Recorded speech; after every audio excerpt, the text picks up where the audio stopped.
Good morning, everyone, and welcome to the Voice of Authority breakfast webinar with Inner Circle Consulting. My name is Toby Fox, and I'm the Managing Director at 3Fox, the marketing agency for councils. And our job during the coronavirus crisis has been to keep our network connected across the public and private sectors. We're doing that through a series of webinars that provide councils with a platform to discuss their ambitions and their challenges and their influences and the issues of urgency. And after a week off, we're back once again to brighten up your breakfast with some insight and lively discussion. I say brighten, but maybe enlighten would be a more suitably somber word to use, because we're here today to talk about the devastating impacts of Covid-19 in residential care homes. There have been 65,000 excess deaths in the UK since the coronavirus outbreak, and care home residents are on course to make up more than half the deaths caused directly or indirectly by coronavirus in England.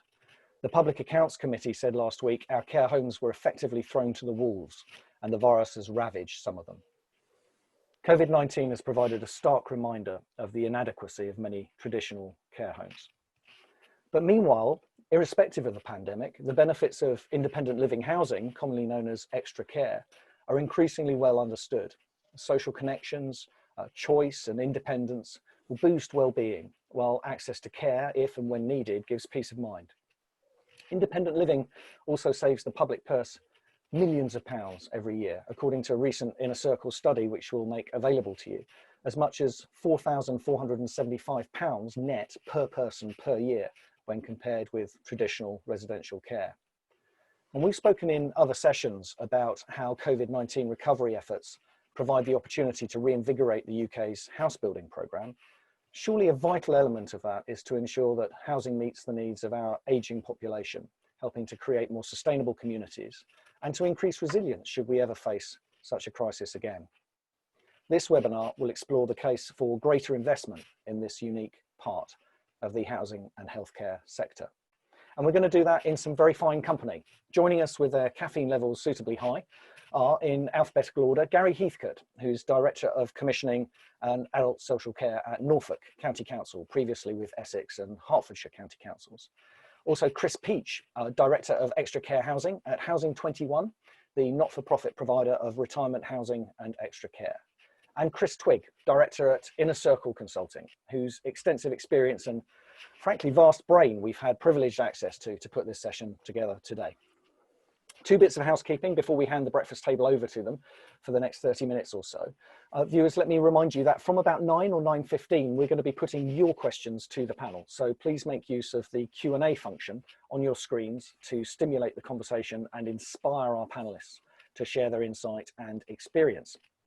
Also, a reminder that we're going to be loading some snap polls onto your screens during the session. So your responses to those will fuel our conversation and provide material for our report on the session afterwards. But now, without further ado, let's hand over to our panel. And first, Gary Heathcote, to set the scene for us and define independent living in more detail and explain its importance. And perhaps, Gary, describe how you've made the case for investment in this sector at different county councils. Good morning. Yeah, it's good to talk this morning. I'm Director of Commissioning in Norfolk, but I've also worked in other systems in Hertfordshire County Council and in Essex County Council. And it always seems to be the way that extra care and growth of extra care falls on me to take forward. So got quite a lot of experience in really detailing why it's so important in the care continuum for adult social care. And I've worked with Kris Twigg particularly on working up some really strong business cases about investment. So what do we mean by independent living? So a lot of you will know this who are kind of watching today, but it's a way of promoting people living at home. We have a policy in Norfolk anyway of home first, and we want people to stay in their own home. It's where they want to be, it's the communities they know, it's the infrastructure they know, and yet sometimes they're living in accommodation that isn't suitable. And that can result in a number of things, from social isolation to falls, and that can be a journey to residential care where we don't particularly want people to be. If they're, for any other reason, they're independent, they should be able to live in housing solution. independent living or extra care is that solution. So it's people, they've got their own front doors, they've got their own space and their own privacy, but they're also within a community where they can get care, and that care can flex around them as their needs grow, if indeed it does grow. And there's also facilities on site, maybe restaurants, maybe even bars, cafes, hairdressers, things like that, that really you get a sense of community in these extra care schemes if you ever visit them. And also it's excellent for community, get a community feel. Social isolation disappears. There's people in there that you mix as much as you want to mix, and people feel supported. And I've often noted across different systems is when people go into independent living, their care needs tend to drop for quite a while, because they're enabled by the feeling of living in this kind of environment. So it's really important to us in Norfolk, as it was to us in Essex and in Hertfordshire before that. Okay, so there are so many studies about the advantages of extra care, and I'm not going to go through all of this, but you can see from some of those just what an impact it can have across a system. So even if you take away the fact that it's great for the individual, for them to have their own place and live in the place they know and have peace of mind around living in a community like that, there's also benefits to the system around savings, and there's some of those there. And I think mentioned in one of the introductions, we've worked out in social care that each unit can save you around £4,000, sometimes more, sometimes a little bit less. And that number will be dictated by what your model for care is within that scheme, what level of need people need before they go to live there, what percentage of people are in those different care bandings, and what each authority already pays for residential and domiciliary care will have an impact into that equation about what the saving can be. But you can see from that screen that it does so much more than just give a financial saving. So this is an important slide, and one we've used quite a lot. It's just to get across that this isn't about sheltered housing, and it's not a care home. This is someone's house, and they're all different shapes and sizes, and it may be 60 units, 60 apartments within a building, and it sits somewhere more than sheltered, because there's domiciliary care on site rather than a warden-controlled site, but it's not residential care, where all the care is kind of standardised and people are all getting the same support. It's flexible, it changes. And it's also important to say on this slide that this isn't a continuum whereby you just move along that. Independent living should be a home for life. People should stay there if they're able and supported. Obviously, kind of high-end dementia need may require more nursing support. But other than that, we expect people to stay supported in independent living for as long as they can. Just some photos of extra care independent living schemes, so you can see that they're all different shapes and sizes. It's more the ethos and the facilities that are available in these schemes that make them that kind of provision. People having their space, but also have a support on site should they need it, and also a range of facilities. And you'll see from some of those photos that some amazing buildings, excuse me, often look like hotels. Very nice accommodation. So, excuse me. So we've been working on a number of programs, as I say, in different authorities. And the main thing in Norfolk was that we wanted to set out what we thought the barriers to growth were. We didn't have a lot of extra care in Norfolk when we kind of set off on this program.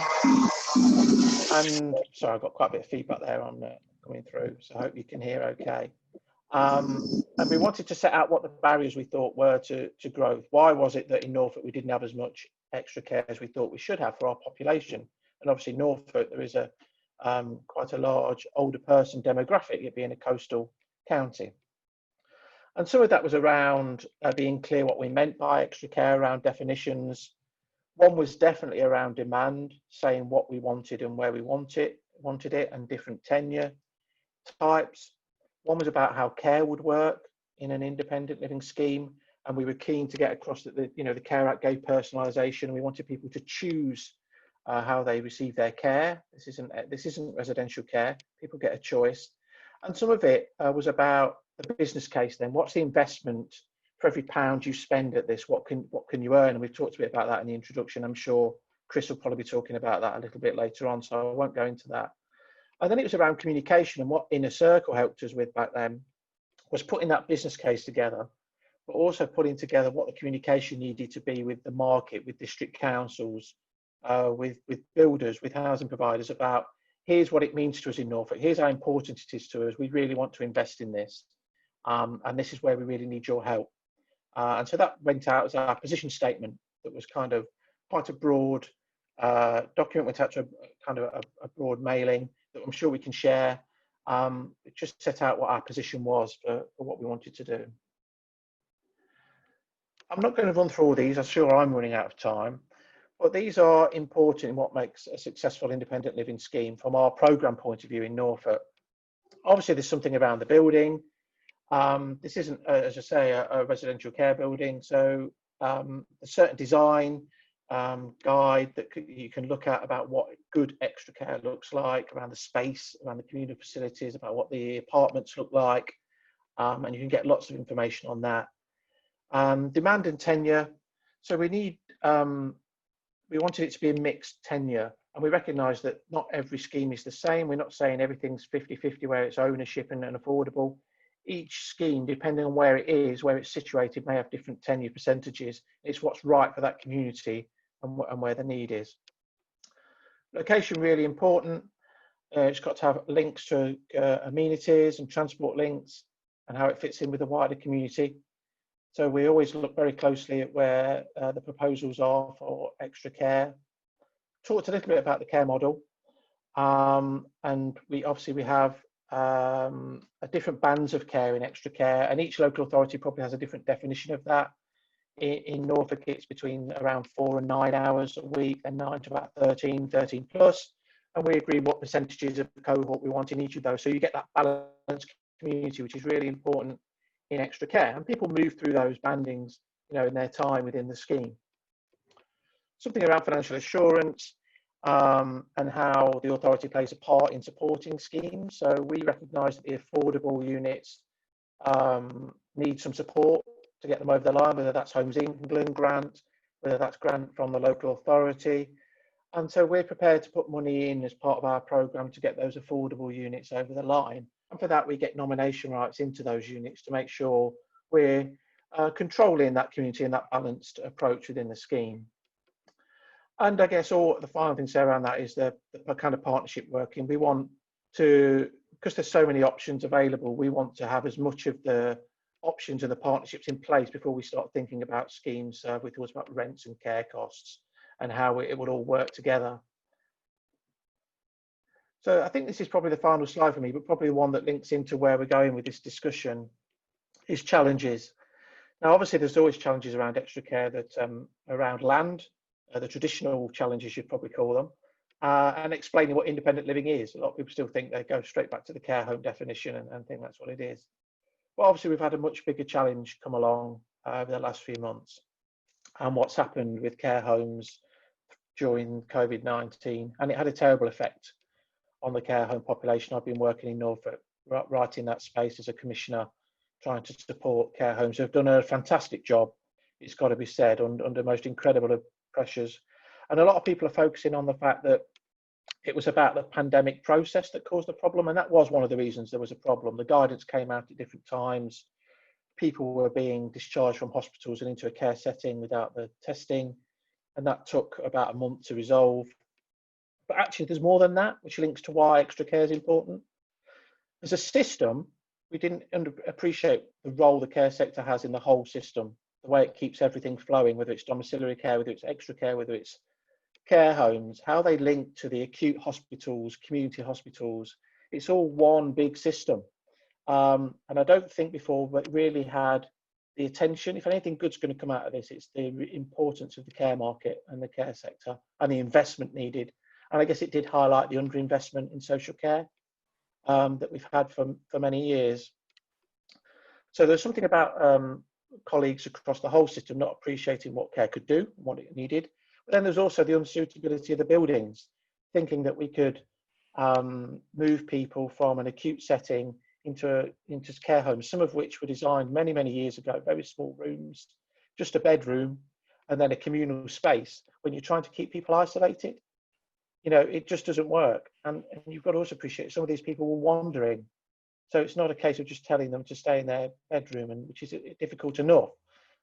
Some of these have low-level dementia need to move, just keep moving. And so they're going into the communal space. So the unsuitability of the buildings was really highlighted during this, and I guess makes the case for investment in extra care. So has COVID changed our plans? Only in a more ambitious way. We've got to get behind extra care and independent living, and in events like this, just make clear just how important it could be to people's well-being, but also in a pandemic, how different it would have been. We need to increase the pace and spread the word. Demand will grow for extra care now. People are not going to be choosing to go into care homes, sorry. And if you're a family, you're not going to want to put your older parent probably into a care home for some time, because you know how difficult it can be. And as a commissioner, I know the market's about to reshape. You can see it. So the care homes are under real pressure. They've been under pressure. How will they recover from that? We're trying to support them financially and through structures in Norfolk to give them help and advice, equipment, PPE, etc. But the care home market is going to reshape and resize and probably reduce over the coming year. And that's and we need care homes, don't get me wrong, but this is the perfect time for us to start investing in extra care. It's where people want to be. And as a commissioner, it's one of the few things you get involved in that's a win-win. Often when you're commissioning, it's about trying to achieve the outcomes you want to achieve, but you're spending lots of money. This is, you can achieve great outcomes for the people. They're supported where they want to live, but also you can save money. It's actually cheaper than the alternative. So it really is a no-brainer from a director of commissioning point of view, because it ticks all the boxes. Great stuff, Gary. Thank you very much indeed for setting the scene so comprehensively. And what a perfect segue for Kris Peach to pick up on. Kris, from the point of view of the operator, a couple of things Gary mentioned towards the end there, particularly around the design of buildings, but also around how independent living better prepares a community for the resilience that it needs to face future pandemics. And very clearly, we're already in the sort of next wave of coronavirus, and it segues in with the last wave, and there's almost no difference between the two. So we need to be looking at resilience. What does that look like from Housing 21's point of view? Oh, was that a question before my presentation?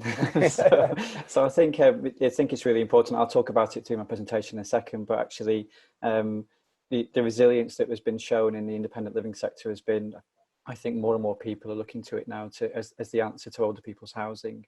And picking up Gary's points, residential homes have been devastated, and there still is a place for residential homes, I'm sure. But if you want aspiration as an older person and looking for homes to live, independent living is certainly, extra care housing is certainly what people want now. And I expect that to grow even more than it has been in recent times. Do you want me to put my presentation up? Yes, please. And we've got questions coming in from the viewers already. Keep them coming, viewers. We'll get to them in the next sort of 10 minutes or so.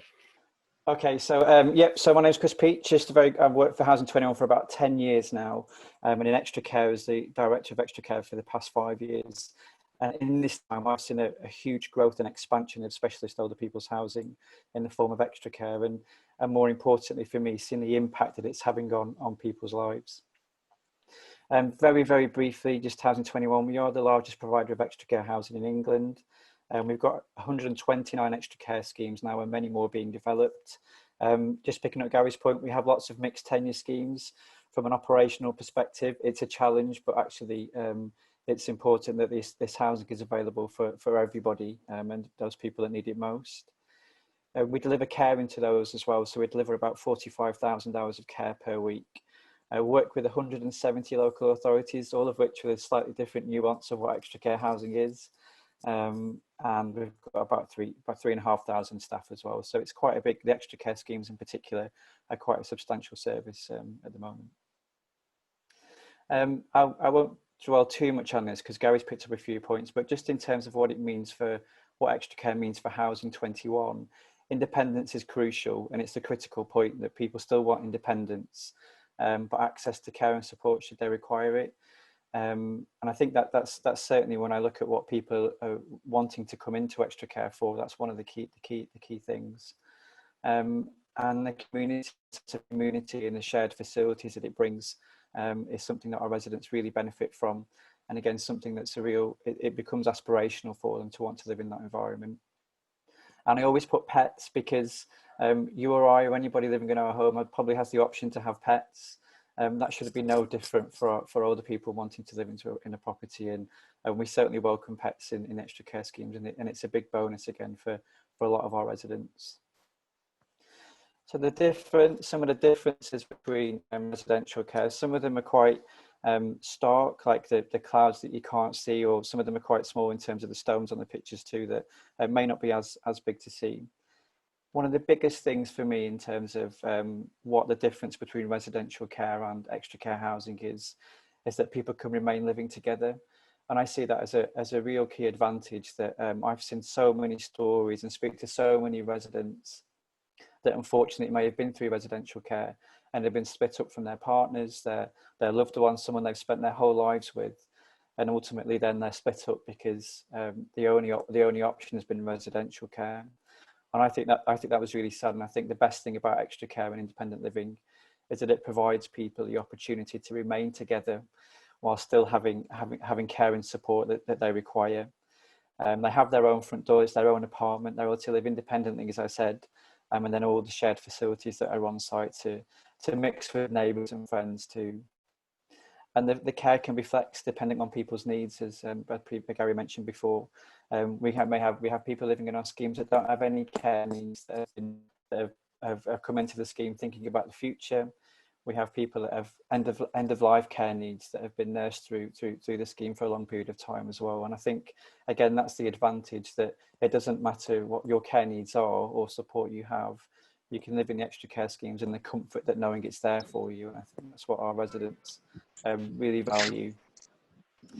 The impact on us at Housing 21, yes, we have had people and residents catch the virus, and unfortunately we have seen people pass away, but nothing on the level that unfortunately some of the residential homes have seen, which has been really, really sad to see. We've tried to do the right thing at nearly every opportunity, in extra care in particular. So we've providing PPE. We've now got an abundance of supplies in place, which has been really reactive in terms of what happened at the beginning. In the care settings, you'll notice that a number of providers pay statutory sick pay, but we changed that very quickly to occupational sick pay, because we didn't want any of our staff feeling that they had to come in if they had symptoms or something, because they were worried about money. So we've changed that quickly. The extra care facilities all have catering provisions on site. We kept these open. We supported the catering supply to remain open so they could provide takeaway services for residents, but also our staff. So in this time, we made sure that we provided meals for staff if they were coming into work. Because right at the beginning of this, which feels like a lifetime ago, you remember that the shops weren't even open for people. It was incredibly challenging.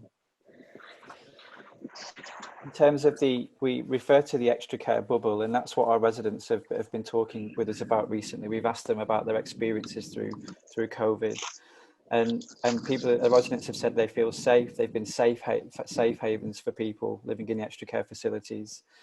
And that's not just because they are able to self-isolate in their own home if they need to, if they were displaying symptoms, but they had the ability to still see neighbours, friends and family, and people within the communal spaces. So we created a bubble around the scheme. And I think that's one of the things our residents valued more than anything else. The care and support in the extra care facilities was continued to be supplied, and made sure that we were flexing that again, depending on need. Even if people were displaying symptoms, we made sure that we could still care and support for them in the facility, but in a very safe way, where we created teams of staff that specifically went into individual residents. And I think the one thing that we did, the residents told us, it created a sense of companionship and residents looking after each other. And I think that's the one thing that we'll hold from that as we move forward, that our residents living together and working together and looking after each other in the extra care facilities is certainly something that I've been taken aback with, Yes, the staff are there to support, but residents have also cared for each other and looked after each other, and the sense of kindness has been there for everyone to see. The value that this has placed on people having their own homes, I don't think has ever been more important. Everyone deserves a place to call home and to be proud of it. And if not more than ever now, through this period and this time, our residents have told us that that's been so important to them, and they have their own home, but they also have the facility outside their home in the communal areas and gardens that they can still spend time with loved ones. Kris, I think that's your sound that's interfering with me a little bit. Hi, Kris. Yeah, there's another dial-in working, and I'm trying to figure out, and I can't. All right, I'll carry on. So the demand is reversed, we've talked about. We don't need to argue too much about that. Gary very clearly articulated that for us. I saw a report only yesterday that suggested even with the increased build that we're seeing, and there is increased build and development, that the rate of older people needing specialist housing is nowhere, it doesn't come close to meeting that demand in the next 10, 20 and 30 years. People will want more choice, and they will want to live somewhere they can call home, as I referenced. While residential care can serve a purpose, specialist housing with all the benefits that extra care can bring is surely a more attractive position. And I know that from speaking to many of our residents, and it's certainly more aspirational. We do need to break the stigma of older people's housing and make sure that people see it as attractive as it can be now. And I guess in this time when we've seen actually demand increase, when we've turned back on the lettings in recent weeks and extra at Housing 21, we've seen more people want to move in, which has been good to see. The shared vision I'll very quickly just reference, because when considering new developments, it's really important for us as a provider that the local authorities have a shared vision. And that means that for me, that extra care is a real alternative to residential care. We now work with lots and lots of local authorities I referenced across the country, and where we've seen that shared vision in terms of the re-provision in some cases of residential care, it's been a great success. I referenced Walsall not that long ago, where we re-provided all our residential care and built new extra care facilities. And importantly for me, rehomed a lot of the individuals that were living in residential care in an independent living setting. And that had a phenomenal impact. Residents that were previously living in residential care thrived in an independent living setting in extra care. They were inappropriately placed, but not because it was just because there was no other alternative. And that's something that I really think is why we need to do more extra care housing, because people do want to live in them. The importance of good housing, I've referenced this, that housing is the plug that keeps everything together. I always talk about that. Without the hot and cold water, just keeps running away, and I refer to the health and social care as the hot and cold water. Without the plug, the wastage is phenomenal. And I think I mentioned that one thing has taught us is the importance of coming together, not being isolated, and the importance people place on their own homes. And now more than ever, housing has a fundamental role to play in health and social care as we move on. The case for investment is key. We do need to build more. The demand is there. It's going to outsupply completely what's being built at the moment. And it's the right thing to do to ensure older people have a real choice in where they can live and still have the comfort of their own front door and the peace of mind that care they can provide for them. We currently have around 17 schemes that are on development, so we're not stopping. And even though COVID has slowed it down somewhat in terms of the period of time that our developments weren't being built, so people weren't on site, it means that we're still doing more. We're still continuing to do more. And we still have an aspiration to do more, and that's because the impact is phenomenal. We see that every day. So again, the case for investment for me is clear: doing more, just not to be bigger, but because by far it's the right thing to do. Okay. Fantastic, Kris. Thank you very much indeed. That's a perfect presentation. And augmented, Kris, Twigg, by your fantastic espresso machine, providing us with a realistic breakfast environment for this discussion. And then bringing the conversation to you. Your role today is really to tell us a bit about the barriers. We've heard a lot about the reasons, the case for investment, the reasons for building more independent living accommodation, but what are the blockers? Why is more not available, Kris? Thanks, Toby. So I've got some I've got some slides to share that we'll go through and express that a bit more. So just bear with me a second. So we first got interested in extra care working with Gary in 2014. And I suppose a reason why we consider it such an important area of focus for us is its multitude of benefits that we've already heard about this morning, but also the system complexity that exists in order to bring it forward at scale. But let me introduce you initially. This is Julie and Edgar. So Julie and Edgar moved in to an independent living scheme in April 2017 that Gary and I worked on together in Harwich in Essex. And before they were in this scheme, they were living in a one-bedroom flat. Julie had suffered from some falls and trips, and Edgar was really, his mental well-being and health was suffering looking after Julie in such an environment. And independent living changed their lives. And that's what this is all about, really. This is all about individuals like Julie and Edgar, and there's substantial improvement, a significant improvement that the right accommodation can have on them as individuals. So what I'm going to cover is the barriers that you've mentioned, Toby, a bit about leadership, partnership, benefits, and then some examples, some proof that actually this does work. So starting with the barriers, there are 6 that we commonly come across working with councils, and they are these. So it's definition and demand. We've heard from Gary and Kris, there isn't a consistent national or local definition of extra care. So for one of the first things to do is to set out exactly what, for a council and for the market, development market, and individuals are going to use it, what that means. What is it extra care? What does it mean for this council? And the subset to that is, and how much is needed. So the work that we did with Gary in Norfolk demonstrated a need for 2,700 units of extra care housing over the next 10 years. In Essex, it was a similar figure. And of course, once you get to those levels of demand, you've gone beyond the tactical site-by-site response of 60 units, scheme here, 60 units there. You're talking about 40 or 50, 60 unit schemes and upwards of £500 million worth of investment. So at this point, it becomes a strategic matter for the local authority. And you have to systemically remove, therefore, all the other barriers to delivery.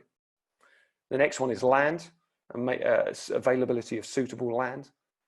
Some of that could be available within the council, but it doesn't have to be.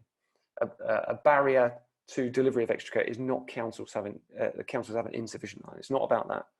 It's about that land being made available for extra care housing. The third is planning. It's consistency, one of the definition of a use class, but also making sure that it's recognised during the local planning stage. That land for extra care housing is recognised at that stage to secure a long-term supply of land. The fourth one is capital viability. So affordable units of extra care housing, like affordable housing, requires grant support. But another layer to the capital viability for this type of housing is that it needs to be able to be classified as exempt accommodation, which means that the rents can be charged which are higher than local housing allowance rents. And that's important to overcome those capital viability barriers. You've then got revenue viability, so you've got the cost of the care. And that is the cost of care and the cost of running the on-site facilities. So Kris and Gary have talked about on-site restaurants, on-site bars, and so on and so forth. Those require an economy of scale and an appropriate amount of revenue income running through the scheme. And then there's clarity on the commissioning model. So what does the local authority want to achieve through extra care? How is it going to work with the developers and providers to make sure there is personalisation of care? So in terms of leadership, the local authority's role here, given that wide-ranging set of benefits, is to pull this together, not into a strategy. Strategies don't take it far enough. A lot of councils we've seen have strategies for dealing with this, but a strategy doesn't turn it into an executive action. And so what we find is the very best councils, what they do is approach this as a business case. It is what is an invest to save business case. So they pull it together and demonstrate the multitude of benefits across those areas, including the commercial and financial benefits, And in doing so, they're creating the management resource that is necessary to roll out a strategic program of extra care. So in Norfolk, there's an extra care program manager with some support, and in Essex it was the same. And you need that consistent focus and that consistent level of management to take this forward. When it comes to partnership, there are different roles that different parts of the industry have to play. You've got the local authority, the social care provider. In some cases, they are also the local planning authority and housing authority, and in two-tier authorities, they are separate. So bringing all of that local authority system together in a consistent way to recognise extra care and to make it easy to deliver. You've then got investors with their role to play in providing the finance for these large and expensive schemes, particularly at a strategic level. You've then got the builder, the constructor of the scheme, the manager of the scheme that keeps the building in good shape and maintained, and then the care provider. So there are a multitude of roles here, and they've all got a really important part to play. I mean, we talked about the benefits. Kris and Gary have talked about the benefits to the individuals and to the councils. So what we've seen is that there are substantial and lasting revenue savings for councils from moving, or for mainly avoiding people that don't need to go into residential care from not going into residential care. They're more appropriately placed in independent living, and those savings can range from £3,500 to £5,000 per year. And after a programme like in Norfolk's complete or in Essex complete, that starts accumulating. So you're talking about £4 to £5 million per year of recurring revenue savings once you've got all those units in place. It's also releasing underoccupied family social housing, so helping to reduce the demand on temporary accommodation, reducing the need for home adaptations, reducing ambulance call-outs, and allowing the ability for some of the units to be used for reopenment and a transition between the health system and the social care system.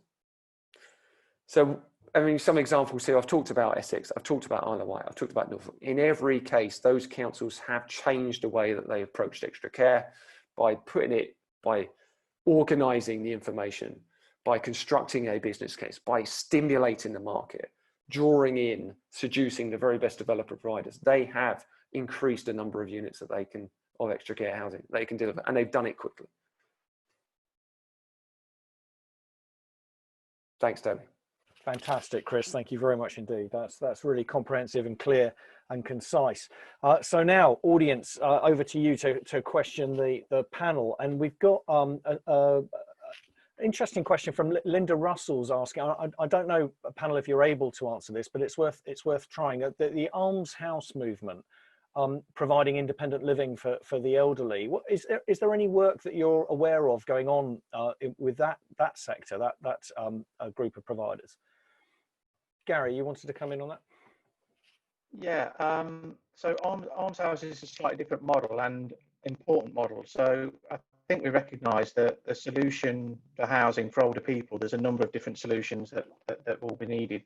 For a lot of older people, and perhaps the majority, they will stay in their own home without going into extra care. It is suitable where they are, they're supported there, and that's absolutely fine. Then you've got the whole extra care, independent living type movement that we want to go. And almshouses is another solution. Often they're all little bit different, I suppose, but often they're situated in small bungalows, probably in a street or a community. And so it is a form of older people supported housing, but often obviously they won't have the communal facilities. Sometimes they do, and often they won't have care on site, domiciliary care, CQC registered care on site 24/7. So it's a slightly different model, but it is important in the whole picture. Great stuff. Thanks for that, Gary. You've all talked a lot about scale and the scale of demand, but also the sort of the scale of provision that you're looking at now on the strategic level. Is there a role in all of this for a modular approach to development and construction? Do you think? Or what kind of role might that play? Kris, are you making use of that at Housing 21?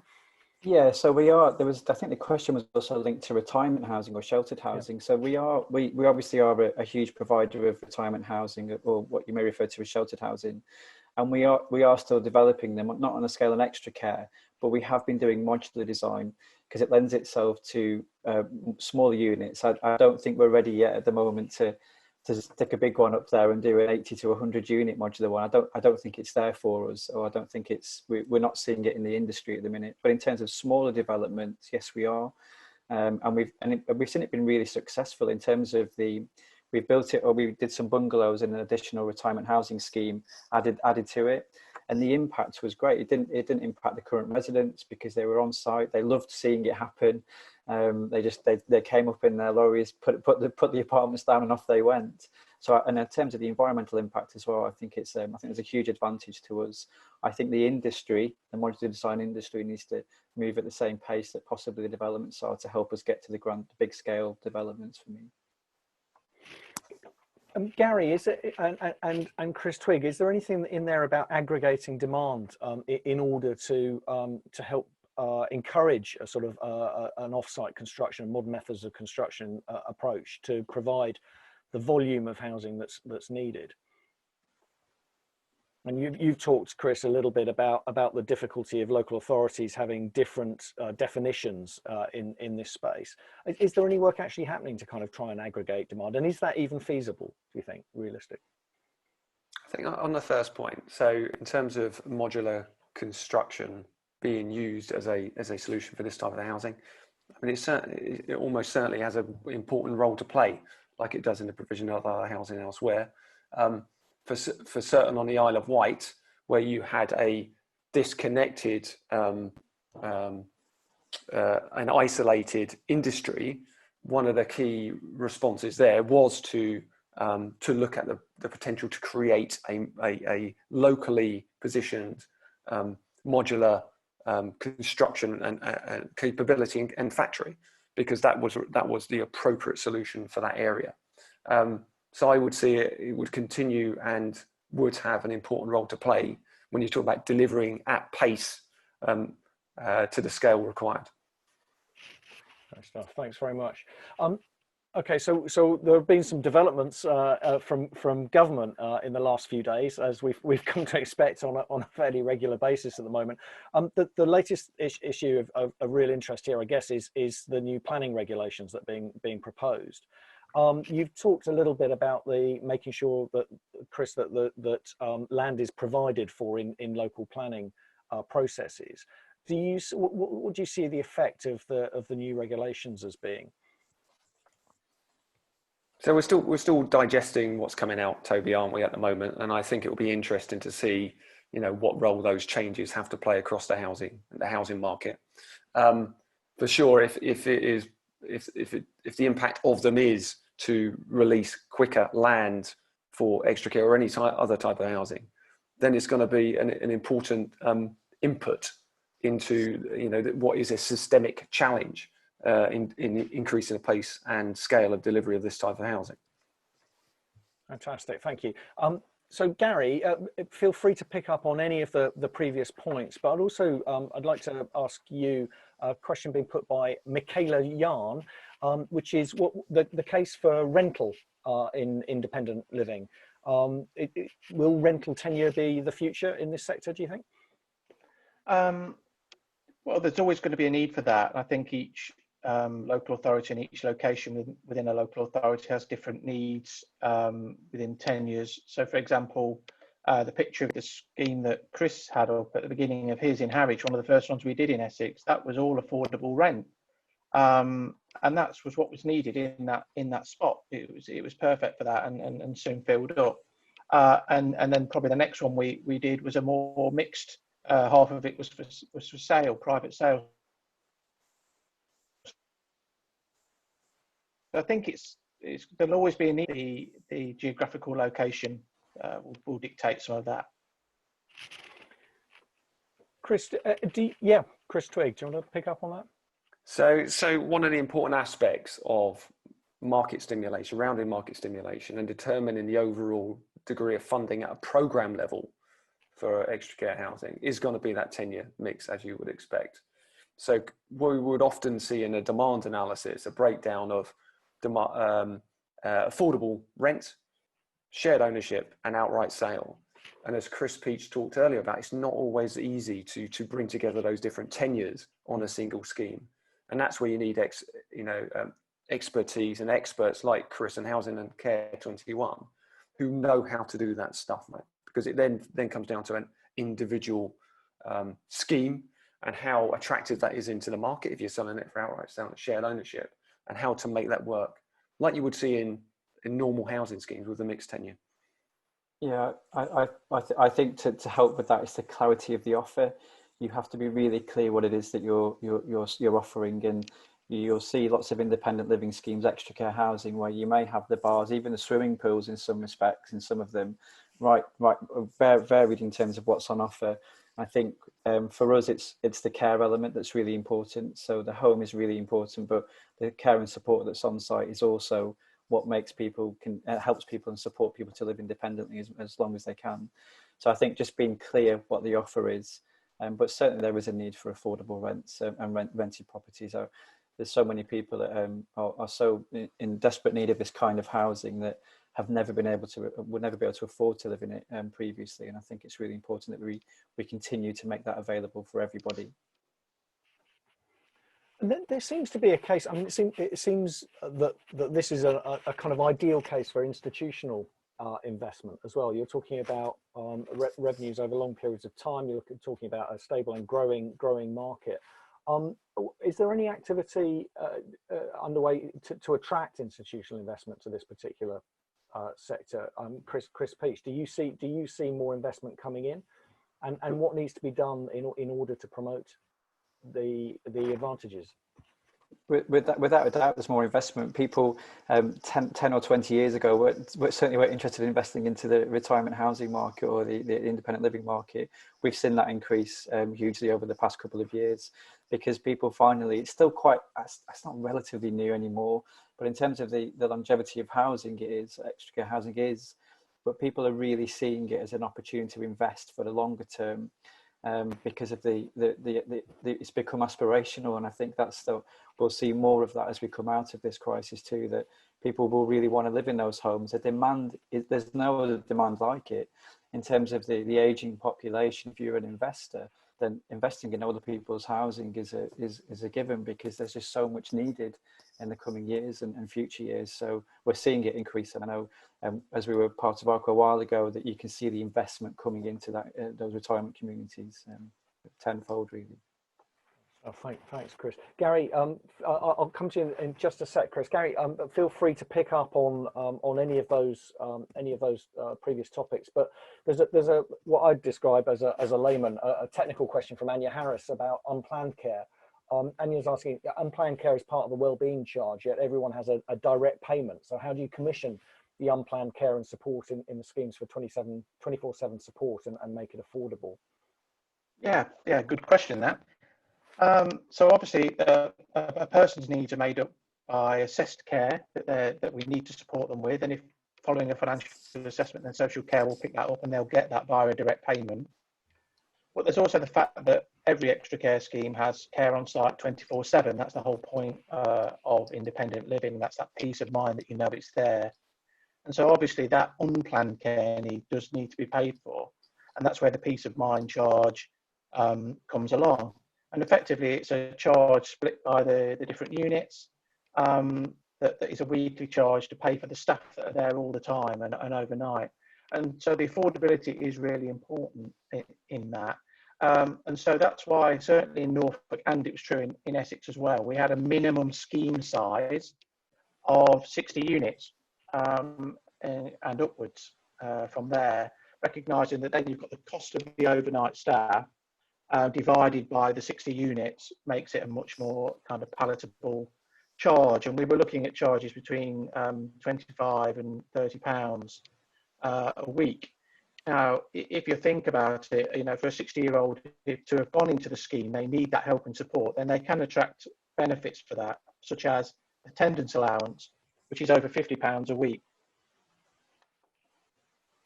So I think that was the best way we could do it in making it affordable, because the point of people moving in there is they want the space, they want the community, but they do want to feel that it's okay and that they feel safe. And certainly when we did a survey in Essex about what's most important, it was around safety and around having care should they need it. And so people are willing to pay that peace of mind charge. And we thought that £25 to £30, and obviously the bigger the extra care schemes, then that charge can be brought down. But we think that with attendance allowance and other benefits, that can cover that off.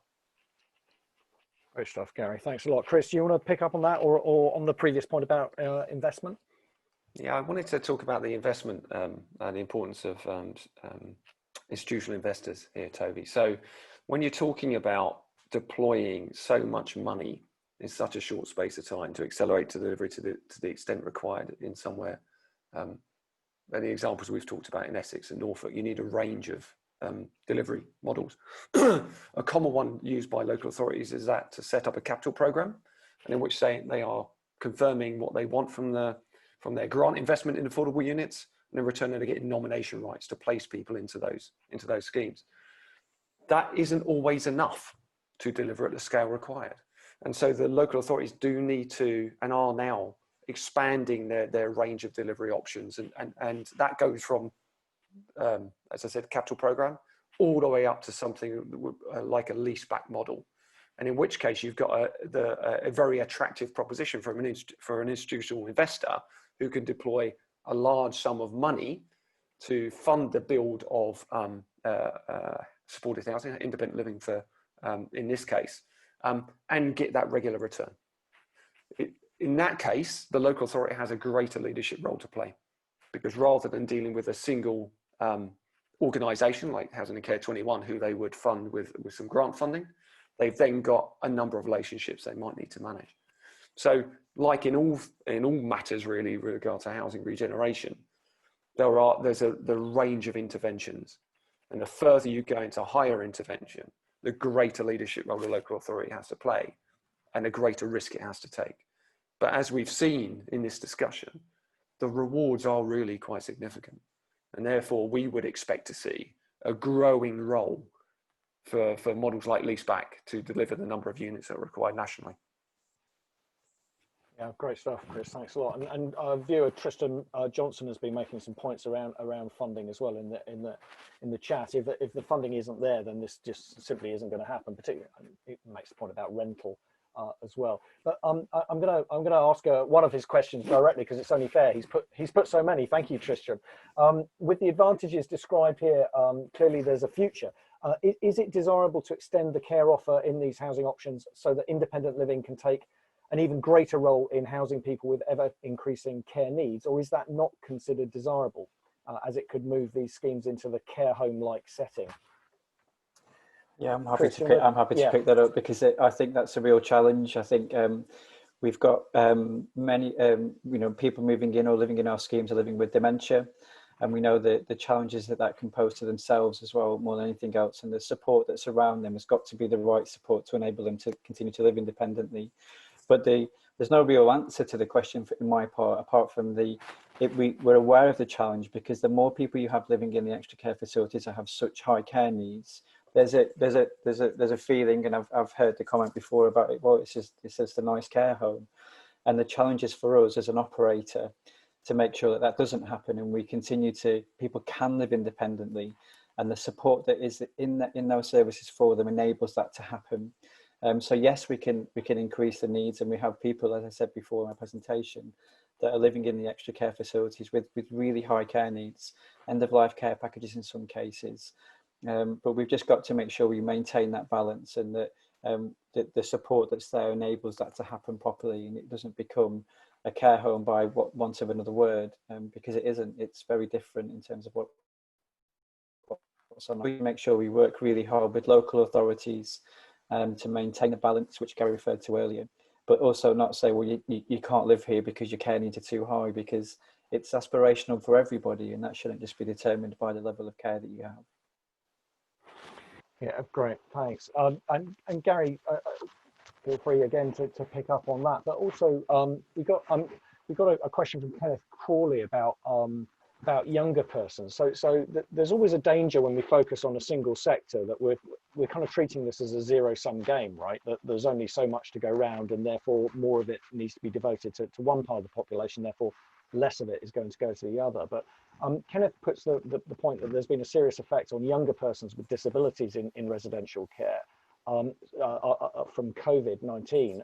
So comments extend to the supported living requirements in this sector as well. Are you equally focused on that sector?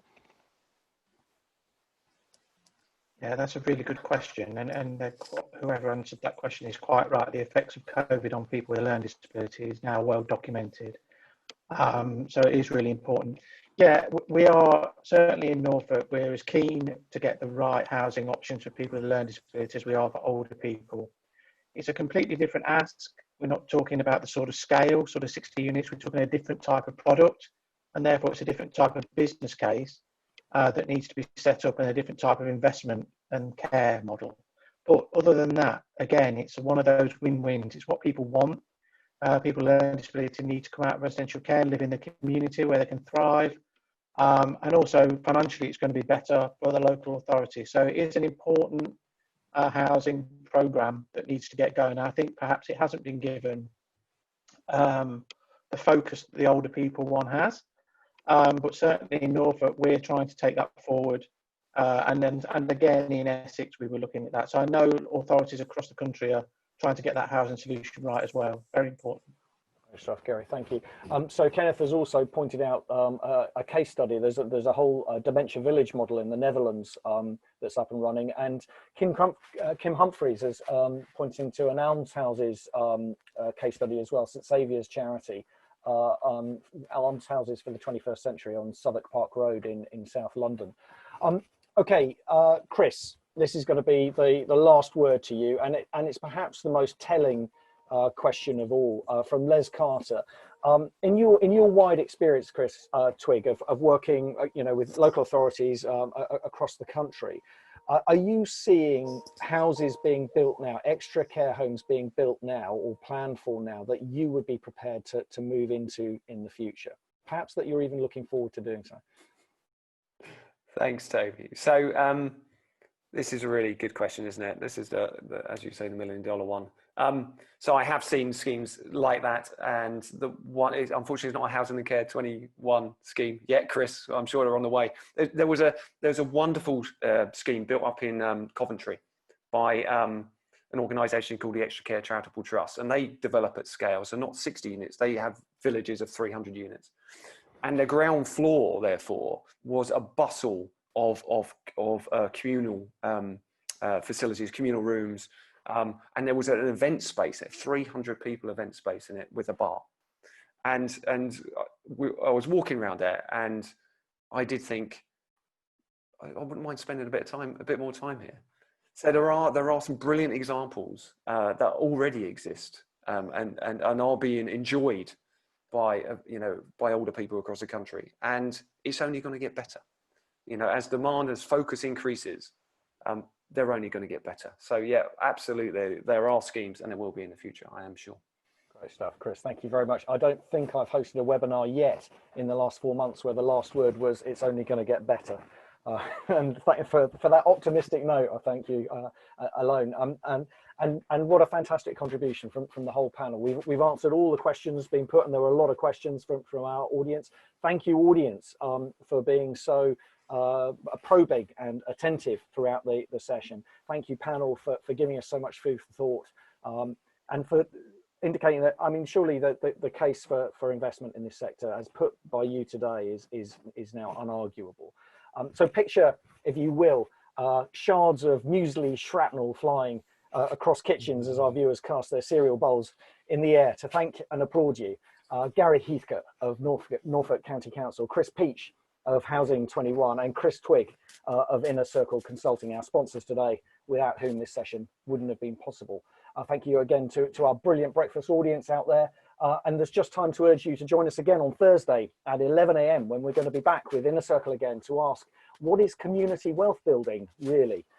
You can book your place for that and watch a recording or read a report and view all the slides from this and all our previous sessions at www.thevoiceofauthority.co.uk. And until Thursday, from our panel, from me and from everyone at 3 Fox, good morning.